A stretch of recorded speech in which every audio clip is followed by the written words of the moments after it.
Here's another Founders Journal, Unfiltered. You guys told me that you found this helpful, so I'm back again to tell you what my week has been like. And we'll start with gratitude. So I am very, very grateful and excited that I had in the last week a brilliant conversation with my partner factory. We were talking about phase 2 reformulations. I mentioned last time I spoke to you from my journal that I was thinking about how to improve the products. Now we have new formulations. We have lab time booked in for this week. And that means that the trial, phase 2, can start next week. So that's super exciting.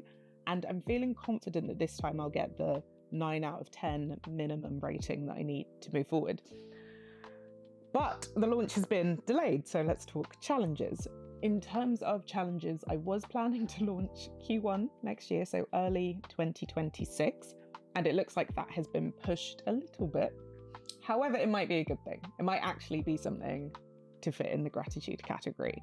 So now the new launch date we're looking at, based on the feedback we had, based on changes we need to make, when lab time's available, lead times on different raw materials, how long it takes to do the testing, all of those things have changed.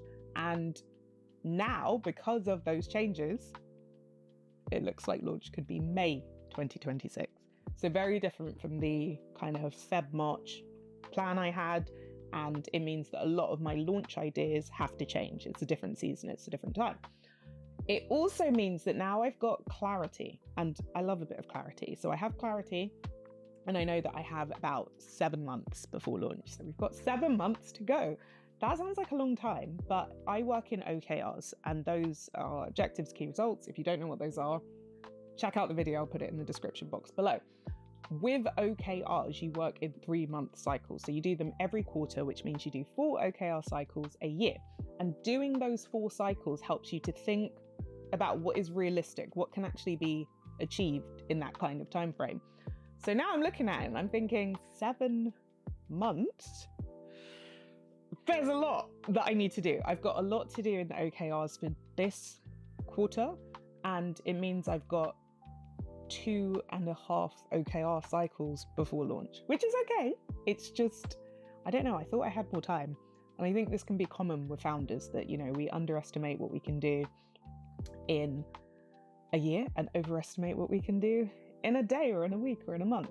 So now I have clarity and I've started making more detailed plans, as you can do when you have dates. The challenges have come into clearer focus. And some of the challenges are the same as what I discussed last time. So things like cash flow, slightly better in some ways, especially now that I have longer until I need to do particular things like photo shoots and getting the packaging sorted and visuals right for the website. But there's a lot that needs to be done. And at the moment, for Aya Botanicals, yes, I have a partner factory. I am still a team of one when it comes to the vision, the execution, the operations, finances, what have I got on my list? There's marketing things, social things. And even when it comes to socials and content, I have to be the writer, the director, the editor when it comes to my Aya Botanicals content. That is a lot of work. I do have someone who works with me in my umbrella company that I mentioned in my first episode of starting up. And she's fantastic. And actually, I think my next challenge is secure the cash flow to bring her in on Aya, because I need help. The other thing that's challenging is just being really small. Being small means you are low priority. So that's why dates can shift easily.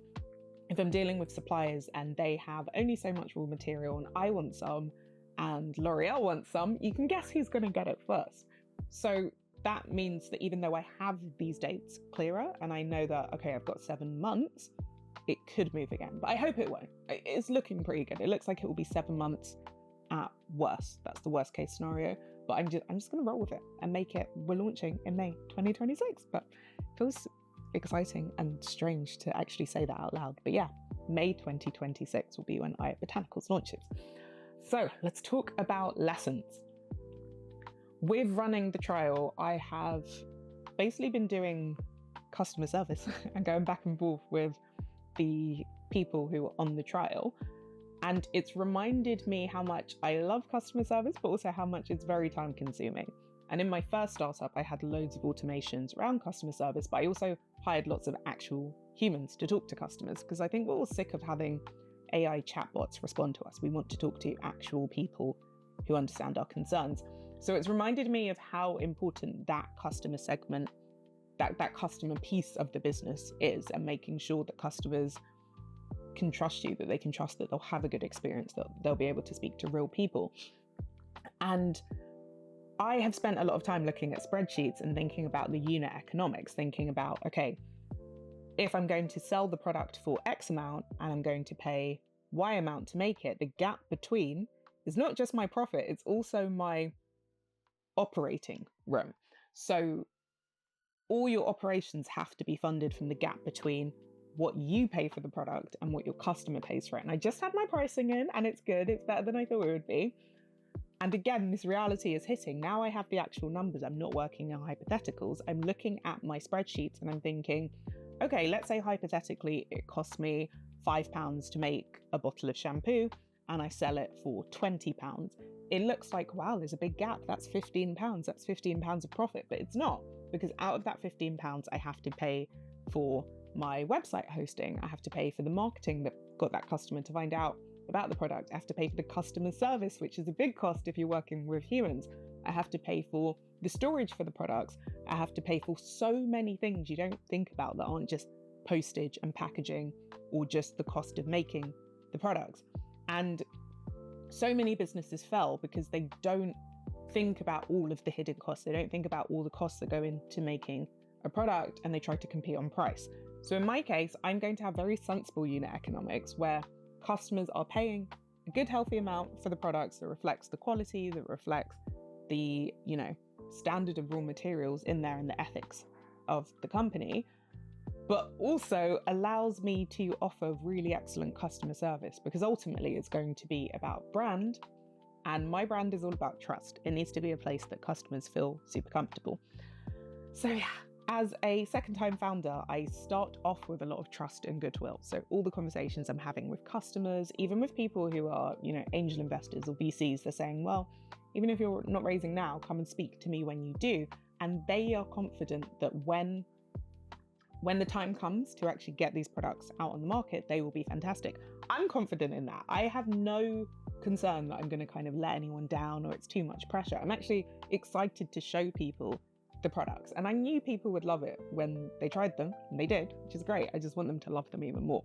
So I'm going for cult product, kind of cult brand status this time around. And it's so interesting seeing this industry excitement without me having really, well, I've done a lot, but people don't really know what I've been doing in the background. There's a lot of trust, and that translates into the company because I'm a second-time founder. So that part is really nice. But what's interesting is people expect a lot from you as a second-time founder. So they think that you will have this network, these connections, you'll know pricing. And you do to an extent, but the information gets out of date super quickly. I think of it like I think about traveling. So my family's from Ghana. When I go to Ghana, on my first day, I have to ask my family who live there, how much is a taxi from grandma's house to the beach? How much should I be paying for a plate of, red and plantain or jollof and plantain? Because those things change. So if I haven't gone for a year or for 2 years, there will be that local knowledge that I had last trip, but I've lost. It's a weird analogy, but it's the same thing with a business. If there's expertise that you have because you're running a business, as soon as you exit, as soon as you're out of it for a little bit, things shift. The normal prices of things fluctuate and change, and you have to recalibrate yourself. You have to relearn all that working knowledge. So I'm in that place. So I feel very much like a first-time founder in some ways, but this time I know what the unknowns are. So I'm figuring it out as I go. And that is pretty much it in terms of my major updates from this week. So thank you for listening to my Founders Journal Unfiltered, episode 2. And I will probably do this again in a week or two. See you then.